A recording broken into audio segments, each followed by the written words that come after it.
नबी करीम सल्लल्लाहु अलैहि वसल्लम ने जब फरमाया कि हुम्रा मेरे लिए भी कुछ पानी बचा देना, तो सैयदा आयशा सिद्दीक़ा ने कुछ पानी पिया और कुछ पानी बचा दिया।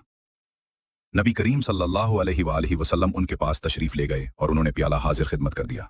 हदीस पाक में आया है कि जब नबी करीम सल्लल्लाहु अलैहि वसल्लम ने वो प्याला हाथ में लिया और आप सल्लल्लाहु अलैहि वसल्लम पानी पीने लगे, तो आप रुक गए और सैयदा आयशा सिद्दीक़ा से पूछा, हुम्रा तूने कहाँ से लब लगाकर पानी पिया था, किस जगह से मुंह लगाकर पानी पिया था?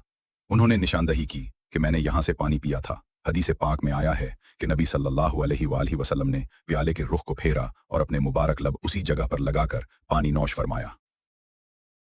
खामंद अपनी बीवी को ऐसी मोहब्बत देगा तो वो क्यों कर घर आबाद नहीं करेगी।